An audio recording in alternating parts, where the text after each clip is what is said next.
आज जो हमारा कंप्लीट लेक्चर एक ही टॉपिक पे चलने वाला है, दैट इज इलेक्ट्रोमैग्नेटिक वेव्स। पूरा का पूरा लेक्चर एक ही टॉपिक पे चलना है, इलेक्ट्रोमैग्नेटिक वेव्स। इसमें इलेक्ट्रिक फील्ड और मैग्नेटिक फील्ड एक दूसरे को रीजनरेट करेंगे। तो पहले मैं एक बार वो सिचुएशन लेता हूं जो हम पीछे पढ़ चुके हैं। ये दो प्लेट्स हैं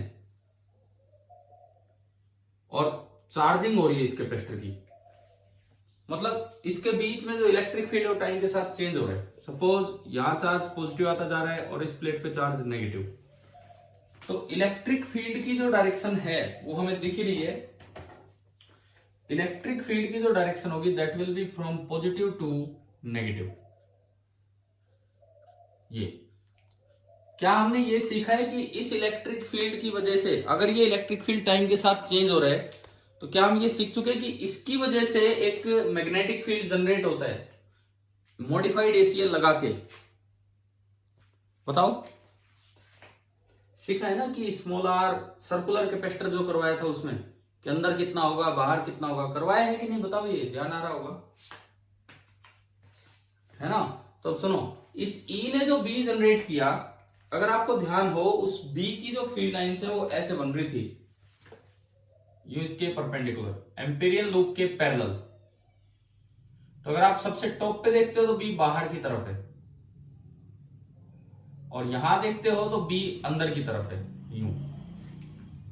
तो एक चीज बताओ, जब ई ने बी को जनरेट किया तो ई और बी के बीच का एंगल कितना है?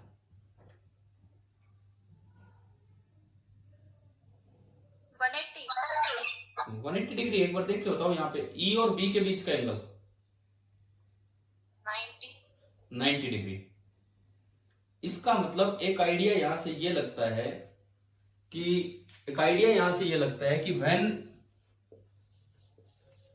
ई एंड बी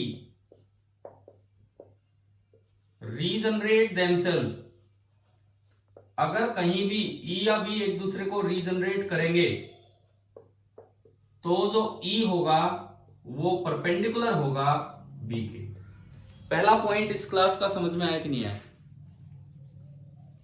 बोलो, ये तो हम पीछे प्रूव कर चुके हैं और उससे ही हम ये बोल रहे हैं कि अगर ई और बी एक दूसरे को रीजनरेट कर पा रहे होंगे कहीं पे, तो ई और बी दोनों के बीच का एंगल जो होगा वो 90 डिग्री होगा। ये एक बड़ा जनरल सा फीचर है जो ईएम वेव्स में काम आना है।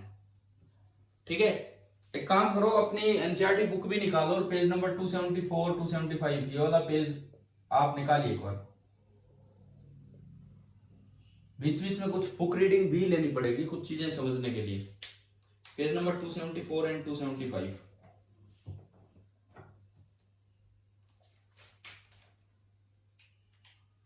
हाँ भाई, मिल गया?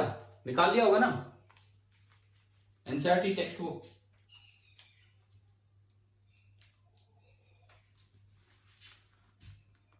बताओ, मिला कि नहीं? निकाल लिया कि नहीं? बोलो।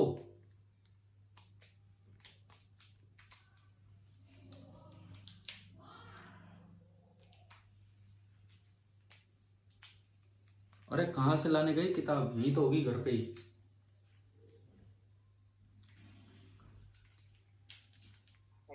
ठीक है, अब इसमें सुनो, पेज नंबर 275 पे ये हर्ट्ज वाली फोटो लगी हुई है और यहाँ पे बता रखा है, इसके बगल में टॉपिक है नेचर ऑफ इलेक्ट्रोमैग्नेटिक वेव्स।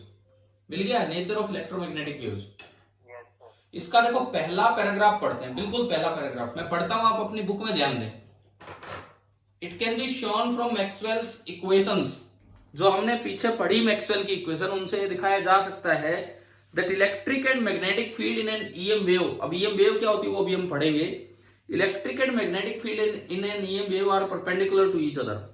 यहां है वो छोड़ो, जब ईएम वेव चलेगी इलेक्ट्रोमैग्नेटिक वेव, उसमें भी ई और बी एक दूसरे के परपेंडिकुलर होंगे, ये बात आपको याद रखनी है। And to the direction of propagation, सबसे इंपॉर्टेंट बात, वेव जिधर जा रही है ई वेव की डायरेक्शन के परपेंडिकुलर होगा, बी वेव की डायरेक्शन के परपेंडिकुलर होगा, और ई और बी आपस में भी परपेंडिकुलर होंगे। तो ईएम वेव की पहली प्रॉपर्टी यहां से आपको याद कर लेनी है कि ईएम वेव जिस डायरेक्शन में चलेगी, जो इलेक्ट्रिक फील्ड उसने फैलाया वो उसकी डायरेक्शन के वेलोसिटी के परपेंडिकुलर होगा, मैग्नेटिक फील्ड जो उसने फैलाया वो भी उसकी वेलोसिटी के परपेंडिकुलर होगा, और जो ई और बी होंगे वो भी आपस में एक दूसरे के परपेंडिकुलर होंगे। तो आप इसी बात से एक बात का जवाब दीजिए कि अगर वेलोसिटी के ई परपेंडिकुलर है और वेलोसिटी के बी परपेंडिकुलर है तो ये ईएम वेव कौन सी वेव है, ट्रांसवर्स वेव है कि लॉन्गिट्यूडिनल वेव? ये ईएम वेव ट्रांसवर्स वेव है कि लॉन्गिट्यूडिनल वेव? +1 ट्रांसवर्स। जिसमें भी ऑसिलेशंस या वाइब्रेशंस या ऑसिलेटिंग पैरामीटर वेव की डायरेक्शन के परपेंडिकुलरली ऑसिलेट करे वो सारी ट्रांसवर्स वेव होती है। तो पहली लाइन हमें ये बताती है कि ईएम वेव का चलना चलाना कुछ ऐसा होता है, अभी हम और डिटेल में आज सीख रहे होंगे कि एक डायरेक्शन में वेव की वेलोसिटी होगी, उसके परपेंडिकुलर डायरेक्शन में इलेक्ट्रिक फील्ड होगा, उसके परपेंडिकुलर डायरेक्शन में मैग्नेटिक फील्ड होगा और ई और बी भी आपस में परपेंडिकुलर हो गए। तो कुछ इस तरह का डायग्राम चलना है ना भाई? आया समझ में जो इसने बोला है पहली लाइन में? ठीक है। उसके बाद देखो इट अपीयर्स रीजनेबल, और ये कहता है ई और बी परपेंडिकुलर होने भी चाहिए थे। क्यों भाई, ऐसा क्यों? से from our discussion of displacement current, हमने जो चार्जिंग ऑफ कैपेसिटर में डिस्प्लेसमेंट करंट पढ़ा था, इस चार्जिंग ऑफ कैपेसिटर के डिस्प्लेसमेंट करंट की वजह से ऐसा होना भी चाहिए था। देखते हैं कैसे। कंसिडर फिगर 8.2, छोड़ो इनका फिगर 8.2, इसको देखो आप, ये है figure. The electric field inside the plates of capacitor is directed perpendicular to the plates. ये जो रेड कलर में मैंने इलेक्ट्रिक फील्ड दिखाया है प्लेट्स के बीच में, this is perpendicular to the plate. ये प्लेट यूं है और इलेक्ट्रिक फील्ड आगे की तरफ है।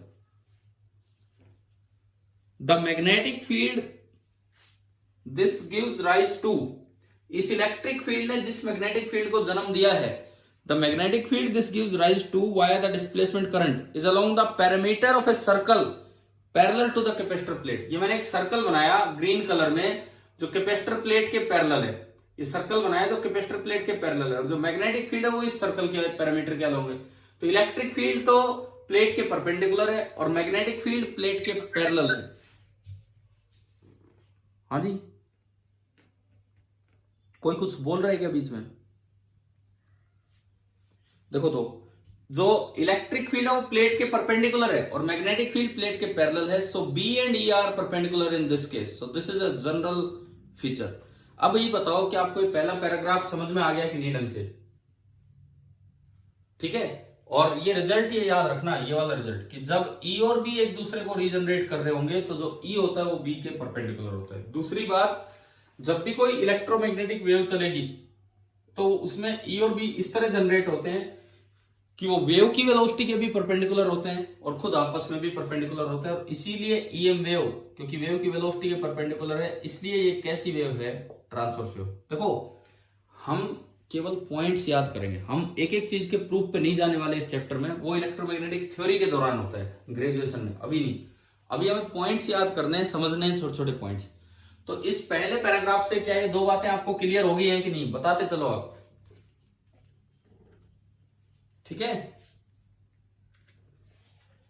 अब हम ईएम वेव के सोर्स की तरफ चलते हैं। ईएम वेव का सोर्स क्या होगा वो देखते हैं। देखो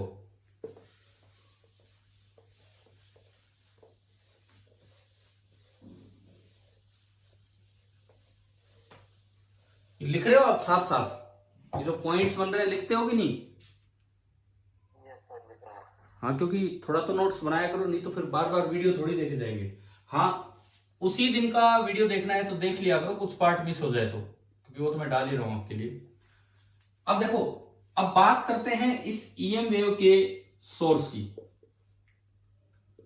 तो ना तो इसका सोर्स स्टैटिक चार्ज है, क्योंकि जो स्टैटिक चार्ज होता है, स्टैटिक चार्ज वो केवल एक फील्ड फैलाता है, वो केवल एक फील्ड फैलाता है जिसको हम बोलते हैं इलेक्ट्रोस्टैटिक फील्ड। केवल एक फील्ड फैलाता है जिसको हम बोलते हैं इलेक्ट्रोस्टैटिक फील्ड। और ना ही इसका सोर्स स्टेडी करंट होता है। अगर स्टेडी करंट आपने ले लिया, एक कांस्टेंट सा करंट,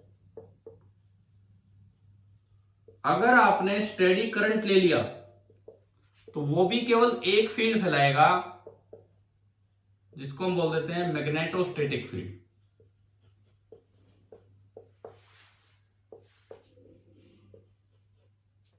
ना तो ईएम वेव का सोर्स इलेक्ट्रोस्टैटिक फील्ड होगा ना मैग्नेटोस्टैटिक फील्ड। मतलब ना तो static charge EM wave produce कर सकता है और ना ही steady current EM wave produce कर सकता है। स्टेडी करंट को आप बोल सकते हैं charge in uniform motion, steady current को आप बोल सकते हैं चार्ज इन यूनिफॉर्म मोशन। ना तो रुका हुआ चार्ज ईएम वेव प्रोड्यूस कर सकता है क्योंकि इसने ई तो फैला दिया पर वो ई टाइम के साथ चेंज नहीं हो रहा, तो वो बी जनरेट नहीं होगा। इसने क्या किया है, इसने बी तो फैला दिया परंतु वो बी टाइम के साथ चेंज नहीं हो रहा, तो ई रीजनरेट नहीं होगा। लेकिन अगर आप चार्ज ले ले एक्सेलरेशन में, एक्सेलरेटेड चार्ज अगर आप ले लेते हैं तो देखो चार्ज है तो इलेक्ट्रिक फील्ड फैलाएगा, वो स्टैटिक नहीं इलेक्ट्रिक फील्ड, और उसमें मोशन है तो वो मैग्नेटिक फील्ड भी फैलाएगा, लेकिन वो स्टेडी करंट नहीं है। परंतु अगर आपने एक्सेलरेटेड चार्ज लिया तो वो इलेक्ट्रिक फील्ड और मैग्नेटिक फील्ड टाइम के साथ वेरी होते चलेंगे। तो पीछे जो 2-3 चीजें हम पढ़ के आए, ईएमआई की वजह से तो बी ई को जनरेट करेगा और डिस्प्लेसमेंट करंट की वजह से ई बी को जनरेट करेगा। आप मेरी एक एक बात समझ पा रहे हैं कि बस वैसे ही सुन रहे हैं? लाइन समझ में आनी चाहिए मैं क्या बोल रहा हूं। सुनो, अगर आपने एक्सेलरेटेड चार्ज लिया तो ना तो स्टैटिक चार्ज और ना स्टेडी करंट है। मोशन में है चार्ज तो मैग्नेटिक फील्ड फैलाएगा, चार्ज है तो इलेक्ट्रिक फील्ड फैलाएगा। लेकिन एक्सेलरेटेड चार्ज का जो इलेक्ट्रिक फील्ड होता है वो टाइम के साथ वेरी करता रहेगा। टाइम के साथ varying E will produce B, ये डिस्प्लेसमेंट करंट का कॉन्सेप्ट था। और अनस्टेडी करंट है क्योंकि एक्सेलरेटेड चार्ज है तो बी फैलाएगा जो टाइम के साथ चेंज हो रहा है, और टाइम के साथ चेंज होने वाला बी खुद ई जनरेट करेगा, वो ईएमआई का कॉन्सेप्ट है। और जब ई और बी आपस में एक दूसरे को रीजनरेट करते हैं तो दोनों एक दूसरे के परपेंडिकुलर होते हैं, and this is the basic principle of formation of EM waves. तो ईएम वेव का सोर्स अगर आपसे पूछा जाए, अगर आपसे पूछा जाए सोर्स ऑफ ईएम वेव, तो बताओ, बस एक लाइन में बताओ कि क्या है source of EM wave. Source of EM wave क्या है बताओ? Accelerated charge. हाँ, एक्सेलरेटेड चार्ज। यार ये पार्टिसिपेंट में देख रहा हूं आज 30 हैं, ये रोज 30 रहते हैं। रोज तो मैं देखता हूं तो 20 के करीब ही रहते हैं, 20 से 25 के बीच में। सर अब अटेंडेंस लगने लग गई तो आप पढ़ेंगे। अच्छा जी, आज ही देखा, आज ही मैंने देखा है 30 पार्टिसिपेंट, नहीं तो ऑलमोस्ट 25, मैक्सिमम 25 तक ही पहुंचता था, ये रहा करता था। चलिए ठीक है, 30 की स्ट्रेंथ तो एक अच्छी स्ट्रेंथ है अगर आपकी क्लास इतनी आ रही है तो। और यार अच्छे चैप्टर है, इनको ढंग से पढ़ो। सोर्स ऑफ ईएम वेव, तो हमें पता लगा कि सोर्स ऑफ ईएम वेव है एक्सेलरेटेड चार्ज। अब यार इस पे एक सीधा सा एमसीक्यू बन के आ जाए कि EM waves are generated by, सबसे पहला स्टेशनरी चार्ज, सबसे दूसरा नंबर यूनिफॉर्मली मूविंग चार्ज, तीसरा नंबर एक्सेलरेटेड चार्ज, चौथा नन ऑफ दीज या ऑल ऑफ दीज। तो क्या आंसर आ जाएगा? Accelerated charge. तो बताओ ये सोर्स वाली बात समझ में आ गई? ठीक है, देखो आप पॉइंट्स बनाते चलो। मैं अभी तक बताऊं, पहला पॉइंट, जब भी ई और बी रीजनरेट करेंगे दोनों एक दूसरे के परपेंडिकुलर होंगे। दूसरा पॉइंट, ईएम वेव एक ट्रांसवर्स वेव है जिसमें वेलोसिटी के परपेंडिकुलर ई होता है, वेलोसिटी के परपेंडिकुलर बी होता है, और ई और बी आपस में एक दूसरे के परपेंडिकुलर होते हैं। तीसरा पॉइंट, ना तो इससे ईएम वेव जनरेट होगी ना इससे ईएम वेव जनरेट होगी, ईएम वेव जनरेट होगी एक्सेलरेटेड चार्ज से। क्या ये 3 पॉइंट्स नोट कर लिए हैं? समझ में आ गए आपको ढंग से? ठीक है, फोर्थ पॉइंट देखें आप,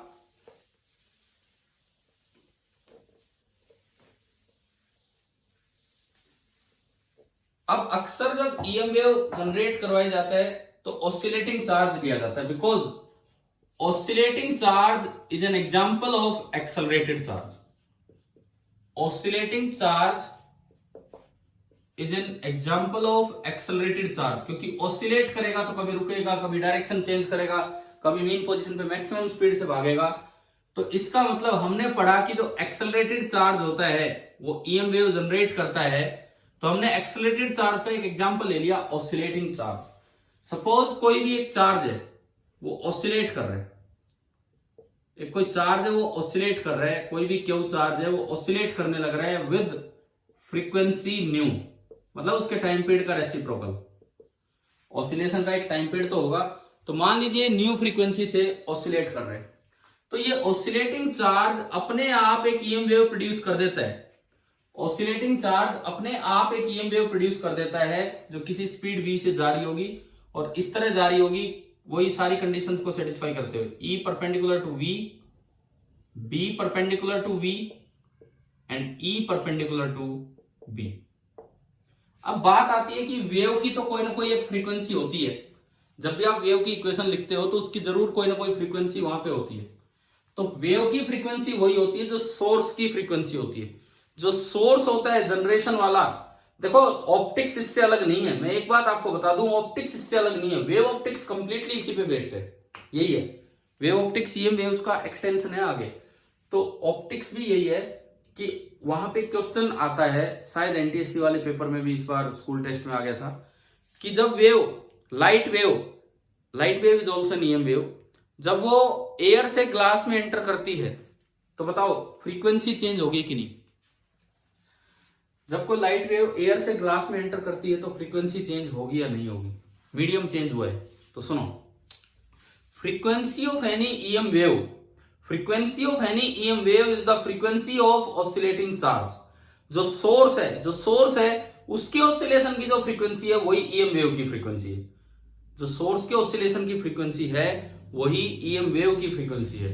तो सोर्स कितनी फ्रीक्वेंसी से ऑसिलेट कर रहा है, अब की वेव कहीं चली जाए उसकी फ्रीक्वेंसी वही रहनी है। तो बताओ जब कोई भी वेव एयर से ग्लास में एंटर करेगी तो क्या उसकी फ्रीक्वेंसी चेंज होगी या नहीं होगी? बताओ, जब कोई वेव एयर से ग्लास में एंटर करेगी तो उसकी फ्रीक्वेंसी चेंज होगी या नहीं होगी? बताइए। मैंने अभी बताया आपको कि फ्रीक्वेंसी का क्या मतलब है। किसी भी वेव की फ्रीक्वेंसी वही होती है जो उसके सोर्स की फ्रीक्वेंसी है। अब ईएम वेव का सोर्स है ऑसिलेटिंग चार्ज। ऑसिलेटिंग चार्ज के ऑसिलेशन की जो फ्रीक्वेंसी हो वही जनरेटेड ईएम वेव की फ्रीक्वेंसी है। अब चाहे वो वेव कहीं चल रही हो, उसका सोर्स तो वही बैठा है, उसकी जो फ्रीक्वेंसी वही ईएम वेव की फ्रीक्वेंसी है। तो मेरा सवाल ये है कि जब ईएम वेव या लाइट वेव एयर से ग्लास में एंटर करे तो क्या उसकी फ्रीक्वेंसी चेंज होगी या नहीं होगी? बोलो यार, बोलो। नहीं होगी, बिल्कुल नहीं होगी। तो अगला पॉइंट आपको ये याद रखना है कि frequency of EM wave this is same as frequency of oscillating source charge. कोई भी ईएम वेव की जो फ्रीक्वेंसी है वो ऑसिलेटिंग सोर्स चार्ज की फ्रीक्वेंसी होगी and this is independent of medium. Medium change होने से ये चेंज नहीं होगी। जिस मीडियम में वेव जा रही है वो चेंज होने से ये चेंज नहीं होगी। अभी बताओ, ये वाला पॉइंट भी आ गया समझ में? देखो मैं कुछ भी एक्सप्लेन करता रहूं, आप अपने पॉइंट्स नोट करते चलो। जो पॉइंट्स आ रहे हैं मैं बीच बीच में इकट्ठे भी करवाता जा रहा हूं, वो पॉइंट्स अपने नोट करते चलिए कि क्या है। अब बात आती है कि अगला सवाल, एक वेव में तो एनर्जी भी होती है। Wave means propagation of energy और कुछ नहीं है। Wave simply means propagation of energy. तो ये एनर्जी कहां से आ रही है, ये इतनी एनर्जी जनरेट कहां से हो रही है? तो एक ईएम वेव में जो एनर्जी आती है, अगर कभी आपसे सवाल पूछ लिया जाए, हम आज की क्लास में ही शायद पढ़ लेंगे ईएम वेव की एनर्जी। आज की क्लास में शायद पढ़ लेंगे ईएम वेव की एनर्जी। सुनो, हम टाइम लगा रहे हैं इस चैप्टर में। बहुत से बच्चे ना इस चैप्टर को तो एक लेक्चर का समझते हैं, एक लेक्चर में बस वही चलो आगे बढ़ो। बहुत से बच्चे तो इस तरह से पढ़ लेते हैं इसको। ऐसा नहीं है, ये चैप्टर आपको ढंग से पढ़ना है, क्योंकि मोस्ट ऑफ द टाइम इसको इग्नोर करके चले जाते हैं बच्चे। जबकि मैं कह रहा हूं नीट में एक सवाल आएगा तो क्या हो गया? क्या हो गया? दिख नहीं रहा क्या या सुन नहीं रहा?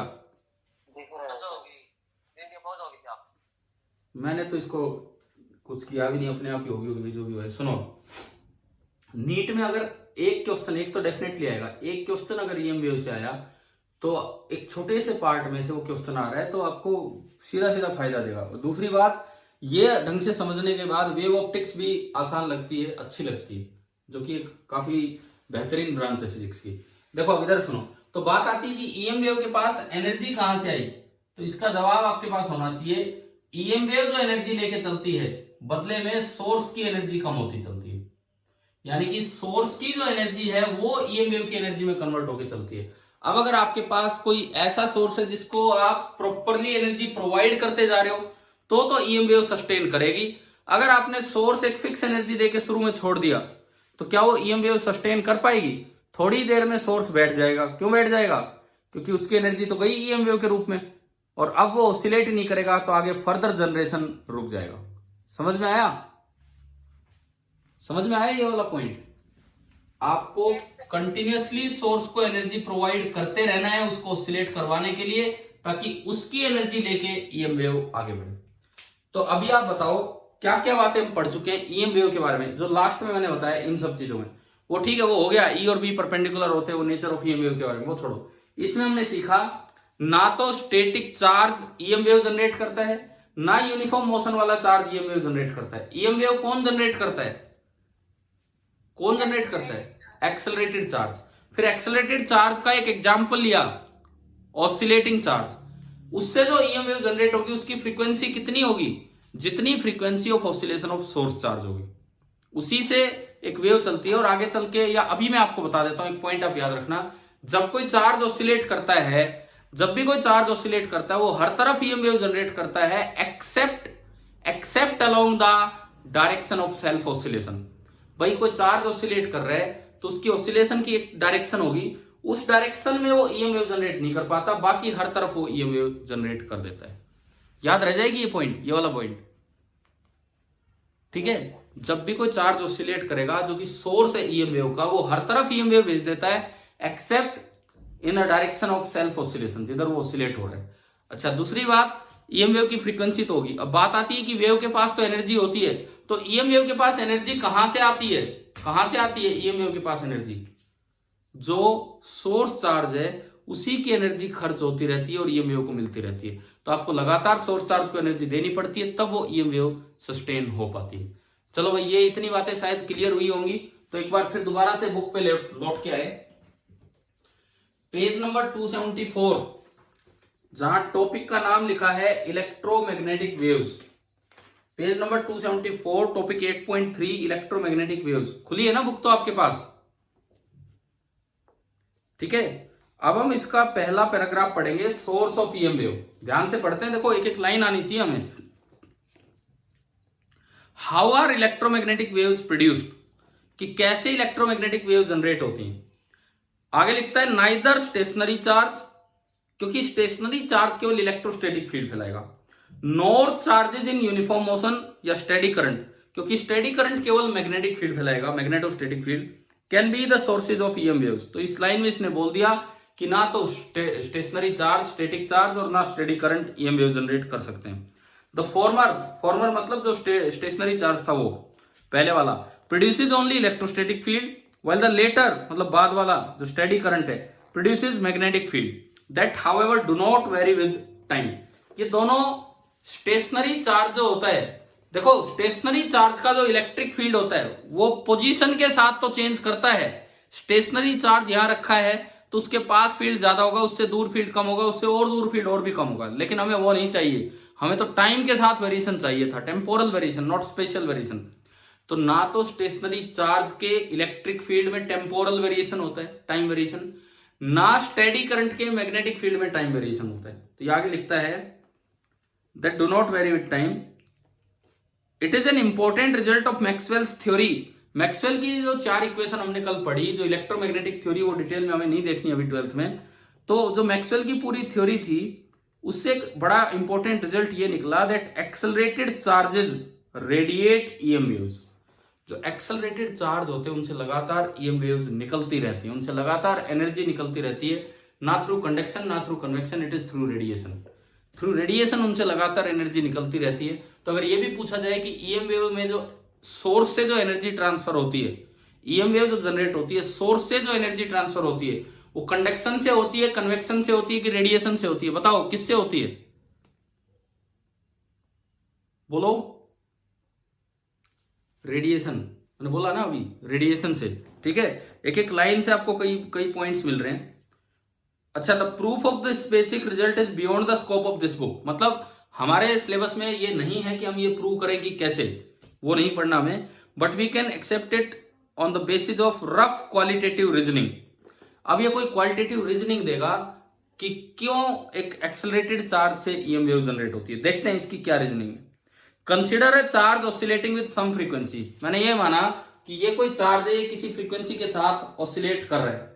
एक बार फिर से पूछता हूं कि आप अपनी बुक में लाइन टू लाइन रीडिंग कर रहे हो मेरे साथ साथ जो मैं समझा रहा हूं, है ना भाई? तभी तो ये चैप्टर क्लियर होगा। देखो आगे, an oscillating charge is an example of accelerating charge. ये हमने भी लिखी थी शायद ये बात। तो ऑसिलेटिंग चार्ज जो है वो एक एक्सेलरेटिंग चार्ज का एक एग्जांपल है।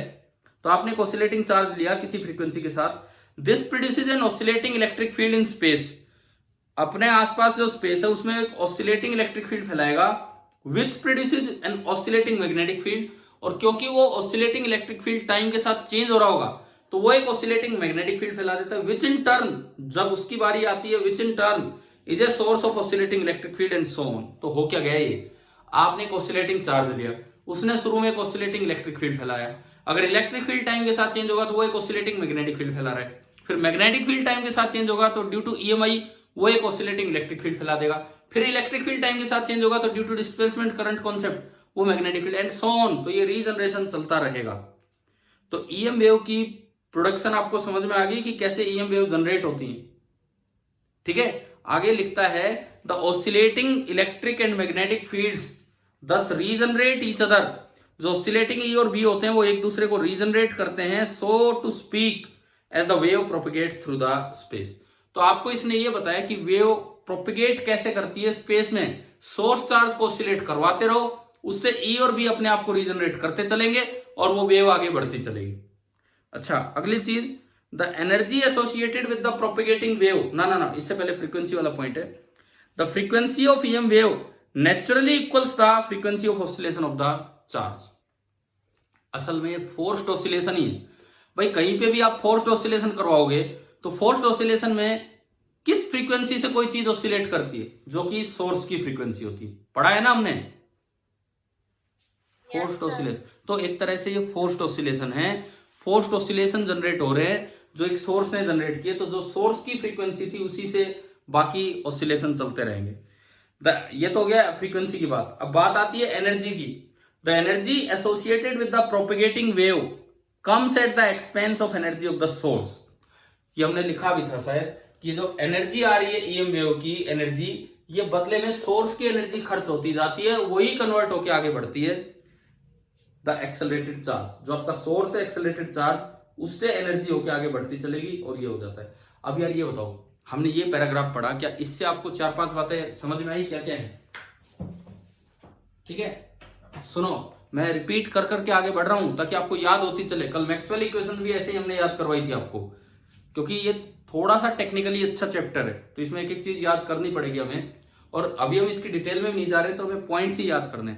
सुनो, पहला पॉइंट अगले 5 मिनट में पॉइंट रिवाइज करवा रहा हूं। जब ई और बी एक दूसरे को रीजनरेट करते हैं तो ई और बी के बीच का एंगल कितना होता है बताओ? 90 डिग्री। ठीक है, पहला पॉइंट आपको क्लियर हो गया। दूसरा पॉइंट, जब ईएम वेव कोई भी वेव है वो ट्रांसवर्स वेव है कि लॉन्गिट्यूडिनल वेव? Transverse wave. तीसरी बात, जब ईएम वेव चलती है तो उसकी वेलोसिटी और ई के बीच का एंगल कितना है? 90। वेलोसिटी और बी के बीच का एंगल 90 और ई और बी के बीच का एंगल 90। ठीक है, और ई और बी के बीच का फेज एंगल, फेज डिफरेंस ये आ जाए तो यहां गलती हो जाती है। हम पढ़ के गए ई और बी की डायरेक्शंस में एंगल वो 90 डिग्री है, बट जब आप इक्वेशंस पढ़ेंगे अभी आज वाली क्लास में तो आप पढ़ेंगे कि इलेक्ट्रिक फील्ड की वेव इक्वेशन में साइन के आगे जो आता है, मैग्नेटिक फील्ड की वेव इक्वेशन में भी साइन के आगे वही आएगा। तो अगर पूछा जाए ई और बी के बीच का फेज डिफरेंस कितना है तो कितना होगा? 0। जब अभी वो इक्वेशन वाला काम आया नहीं आज, अभी हम करेंगे। जब आप वेव इक्वेशन लिखेंगे तो ई की इक्वेशन में साइन के आगे जो पैरामीटर लिखा रहेगा सेम बी की इक्वेशन में लिखा रहेगा साइन के आगे। तो फेज डिफरेंस यूं देखते हैं कि साइन के आगे जो लिखा उनका डिफरेंस, तो जब दोनों सेम ही है तो फेज डिफरेंस कितना होगा? 0। अब इसका मतलब क्या है? देखो, दोनों अच्छे सवाल है और बच्चा इसमें कंफ्यूज हो जाता है कई बार, क्योंकि वो तो ये पढ़ के गया है कि ई परपेंडिकुलर टू बी है और पेपर में आ रहा है कि ई और बी के बीच का फेज डिफरेंस बताओ। फेज डिफरेंस एक अलग चीज है, ये डायरेक्शनल एंगल है कि ई ऊपर है तो बी बाहर है, ये एक अलग चीज है। फेज डिफरेंस नहीं है इन दोनों में। क्यों? जब ई मैक्सिमम पे पहुंचता है तो बी भी मैक्सिमम पे पहुंचता है, जब ई 0 पे पहुंचता है तो बी भी 0 पे पहुंचता है। तो ये इस तरह ऑसिलेट करते हैं कि दोनों एक साथ अपने पॉजिटिव मैक्सिमम पे पहुंचते हैं, चाहे अलग अलग डायरेक्शंस में हो, लेकिन दोनों एक साथ अपने पॉजिटिव मैक्सिमम पे पहुंचते हैं, एक साथ 0 पे, एक साथ नेगेटिव मैक्सिमम पे, यानी कि दोनों सेम फेज में ऑसिलेट कर रहे हैं। तो फेज डिफरेंस कितना होगा ई और बी के बीच का? 0 डिग्री। भाई ये पॉइंट याद हो गया। ई और बी की डायरेक्शन में तो एंगल 90 डिग्री होता है, परंतु उनके फेज में डिफरेंस कितना होगा?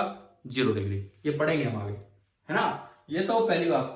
उसके बाद हम जनरेशन पे आए कि ईएम वेव जनरेट कैसे होती है। तो ना तो stationary charge EM wave generate करता है, ना यूनिफॉर्म मोशन वाला चार्ज मतलब स्टेडी करंट। ईएम वेव का सोर्स क्या है? Accelerated charge. और हम जिससे जनरेट करवाते हैं एक्सेलरेटेड चार्ज का एक एग्जांपल लेते हैं, कौन सा? Oscillating charge. ईएम वेव की फ्रीक्वेंसी क्या होती है, कितनी होती है? जितनी ऑसिलेटिंग चार्ज के ऑसिलेशन की फ्रीक्वेंसी, सोर्स चार्ज की फ्रीक्वेंसी। क्या ईएम वेव की फ्रीक्वेंसी मीडियम पे डिपेंड करती है कि वो किस मीडियम में गई? बिल्कुल नहीं करती है, बिल्कुल नहीं करती है। और ईएम वेव में जो एनर्जी आती है वो कहां से आती है? सोर्स चार्ज की एनर्जी खत्म होती रहती है, वो आती रहती है, तो आपको लगातार सोर्स को एनर्जी प्रोवाइड करनी होगी। क्या ये छोटे छोटे पॉइंट्स आपको क्लियर हो गए हैं कि नहीं ईएम वेव के बारे में यहां तक? Yes sir. ठीक है। अब देखो कुछ और आगे बढ़ते हैं, कुछ और चीजें। एक बार मैं इसकी एक्सरसाइज में देखता हूँ यहीं तक कोई सवाल है तो।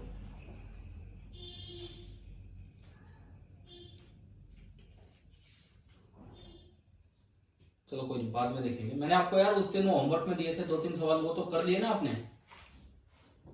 जो एक्सरसाइज से 2 और 1 वहां से कर लिए होंगे शायद, है ना? Yes sir. ठीक है। अब देखो, अब बात करते हैं कि ये जो ईएम वेव जनरेट हुई, दरअसल ये इतना मुश्किल क्यों था इसको देख पाना, इसको पहचान पाना कि इस तरह की भी कोई वेव है। सबसे पहली बात, अब किसी के दिमाग में आता है कि भाई अगर आपको ऑसिलेटिंग इलेक्ट्रिक और मैग्नेटिक फील्ड चाहिए तो आप एसी सोर्स लगा दो। क्या अल्टरनेटिंग सोर्स में करंट कांस्टेंट होता है?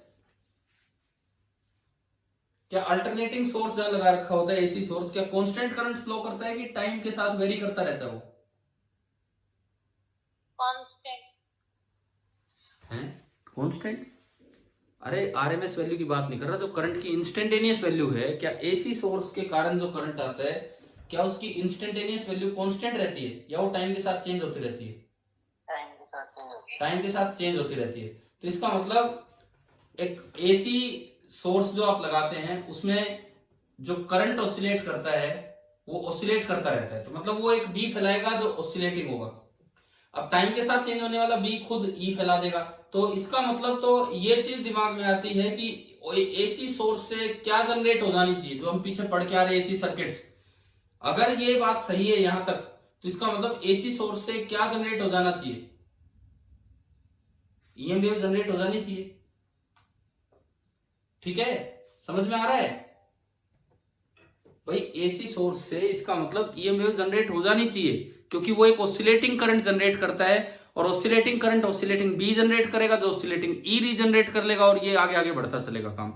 इसका मतलब AC source must be the source of EM wave. परंतु पीछे हम पूरा चैप्टर पढ़िया है, हमने तो ऐसा कहीं देखा नहीं, कहीं पढ़ा नहीं, और ऐसा असल में होता भी नहीं कि एसी सोर्स से ईएम वेव जनरेट होकर सीधी चलने लग जाए जिसे हम महसूस कर पाए। ऐसा क्यों होता है? ये सीधा एक सवाल बन सकता है। अगला क्वेश्चन मेरा आ गया समझ में आपको? क्या है?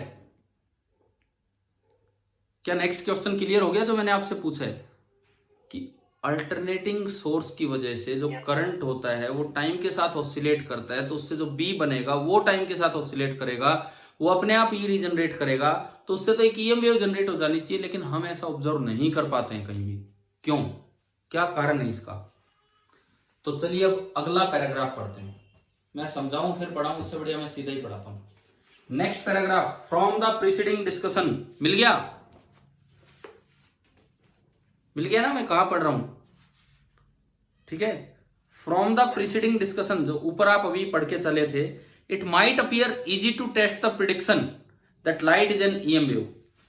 अब ये कह रहा है कि अगर ऊपर वाली बात सही है तो हम बड़ी आसानी से एक चीज प्रिडिक्ट कर सकते हैं कि लाइट एक ईएम वेव है, और लाइट अगर ईएम वेव है तो उसको जनरेट करना तो एसी सोर्स से भी पॉसिबल होना चाहिए। फिर कोई एसी सोर्स कहीं लगा रखा है, उससे तो कोई रोशनी दिखती नहीं है।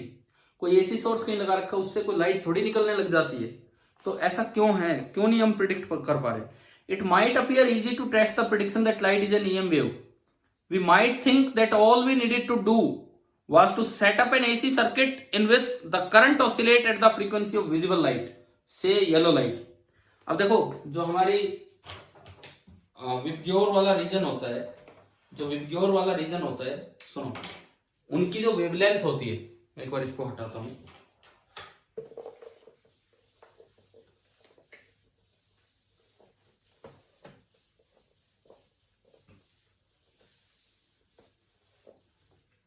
क्वेश्चन ये है कि कोई भी एसी सोर्स किसी सर्किट में कनेक्टेड होगा तो क्यों नहीं उससे विजिबल लाइट निकल के आती है, जबकि हम जानते हैं कि जो लाइट है वो भी एक ईएम वेव है।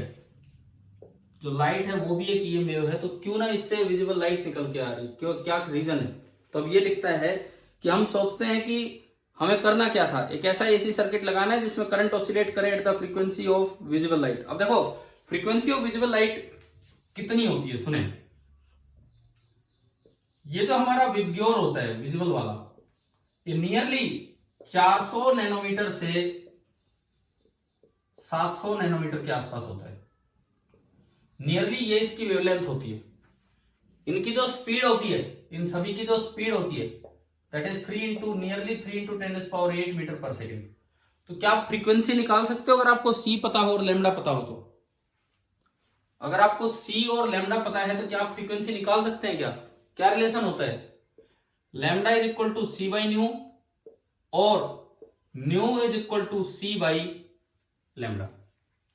हाँ भाई, क्लियर है? ठीक है, आपने फॉर्मूला लगाया सी 3 × 10⁸। ठीक है, हम येलो लाइट ले लेते हैं। येलो की नियरली 500 नैनोमीटर के आसपास होती है। येलो लाइट बीच की कोई रे आपने ली तो 500 nanometre upon lambda, 500 × nanometre, nano मतलब 10⁻⁹। तो बताना भाई ये कितना आ गया, नियरली। देखो ऊपर इसको 30 बना दो और नीचे वाले को 5 बना दो। उसको 30 बनाया तो एक पावर आपने ले ली तो 10⁻⁷, और इसकी 2 पावर इसको दे दी तो 10⁻⁻⁷। समझ में आ रहा है ना कैसे कर रहे हैं हम कैलकुलेशन? ठीक है, तो ये 5 6 कितना आ गया, 6 × 10⁻14 हर्ट्ज। अगर आप कोई एसी सोर्स ऐसा लगा दें, जिसकी फ्रीक्वेंसी इतनी हो 6 × 10⁻14 हर्ट्ज, तो डेफिनेटली उससे आपको येलो लाइट एमर्ज होती निकलने लग जाएगी, दिख जाएगी, क्योंकि ये थ्योरी गलत नहीं है। परंतु फिर भी हम कभी नहीं देख पाते कि एसी सोर्स से कोई विजिबल लाइट निकल रही। तो उसका क्या रीजन है? चलिए अब ये पैराग्राफ पढ़ते हैं पूरा। From the preceding discussion it might appear easy to test the prediction that light is an EM wave. बड़ा आसान है कि लाइट एक ईएम वेव है। We might think that all we needed to do was to set up an AC circuit in which the current oscillate at the frequency of visible light. ये कहता है आपको एक ऐसा सोर्स चाहिए था जो विजिबल लाइट की फ्रीक्वेंसी से ऑसिलेट कर रहा होता, से येलो लाइट। चलो ये येलो लाइट पे गए, but this is not possible, लेकिन ये पॉसिबल ही नहीं हो पाता, कारण the frequency of yellow light is about, देखो यही हमने निकाली है, कैसे निकाली, क्या वो समझ में आया? Frequency of yellow light 6 × 10⁻14 hertz, while the frequency that we get even with modern electronic circuits is hardly about 10⁻11 hertz. आज तक भी जो सोर्स बन पाए हैं वो ज्यादा से ज्यादा कितनी फ्रीक्वेंसी तक के सोर्स बन पा रहे हैं? ज्यादा से ज्यादा कहां तक आप पहुंच पा रहे हैं? 10⁻11 हर्ट्ज। और आपको विजिबल रेंज में अगर चाहिए तो आपको किस रेंज का ऑसिलेटर चाहिए? विजिबल अगर चाहिए तो किस रेंज का? 10⁻14, तो काफी ज्यादा है ये, 10⁻11 से 1000 टाइम्स ज्यादा है 10⁻14 हर्ट्ज, तो काफी ज्यादा है। This is why the experimental demonstration of EM wave had to come in the low frequency region, the radio wave region. आगे हम स्पेक्ट्रम पढ़ेंगे। चलो मैं अभी आपको थोड़ा सा स्पेक्ट्रम का आइडिया देता हूं, ये हमारा टॉपिक है इस चैप्टर का। जो हमारा स्पेक्ट्रम होता है इलेक्ट्रोमैग्नेटिक स्पेक्ट्रम, आप उसमें एक सीक्वेंस याद रखिए, आगे चल के हम यूज करेंगे। इधर में जा रहा हूं तो फ्रीक्वेंसी बढ़ रही है, और इधर में आ रहा हूं तो वेवलेंथ बढ़ रही है। आगे जा रहा हूं तो फ्रीक्वेंसी बढ़ रही है, पीछे आ रहा हूं तो वेवलेंथ। बीच में विजिबल रीजन होता है, विजिबल रीजन में विब्रियोर ऐसे होते हैं, क्योंकि रेड की वेवलेंथ ज्यादा होती है और वॉयलेट की कम। ये विजिबल रीजन है। वॉयलेट से जस्ट उधर होता है अल्ट्रा वॉयलेट, और रेड से जस्ट इधर बताओ, पता होगा आपको, इंफ्रारेड। वॉयलेट से जस्ट उधर अल्ट्रा वॉयलेट, रेड से जस्ट इधर इंफ्रारेड। अब इसके अलावा दो रीजन इधर और होते हैं, radio wave and microwave. Radio wave and microwave, और ये विजिबल है बीच का, विजिबल। और यूवी से आगे दो रीजन और होते हैं, एक्सरे एंड गामा रे। ये आपका पूरा स्पेक्ट्रम है, ये आपका पूरा स्पेक्ट्रम है। होस्ट म्यूटेड एवरीवन, आपको म्यूट कर दिया गया है क्या?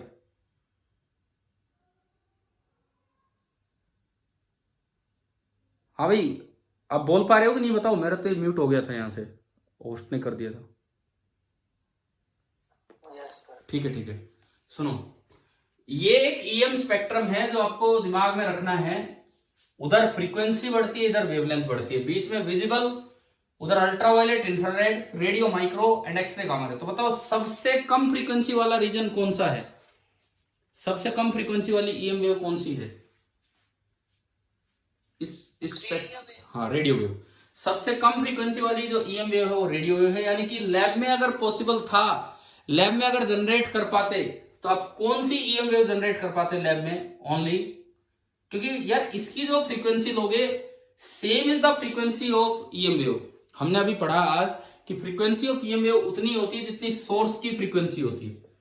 फ्रीक्वेंसी ऑफ ईएम वेव उतनी होगी जितनी सोर्स की, और सोर्स हम 10 की पावर 11 तक हार्डली पहुंच पा रहे हैं, यानी कि बड़ा लो फ्रीक्वेंसी रीजन है इसके कंपैरिजन में, क्योंकि 10 की पावर 14 में तो यही आ गया। तो इसका मतलब लैब में अगर पॉसिबल हो पाया तो कौन सी ईएम वेव जनरेट हो पाएंगी? Radio wave. इन छोटी छोटी बातों से ये क्वेश्चंस बनते चलेंगे, जिनका आप ध्यान रखें। इन छोटी छोटी चीजों से क्वेश्चंस बनते चलेंगे, जैसा कि इसमें लिखा हुआ है। और ये यहां पे लिखता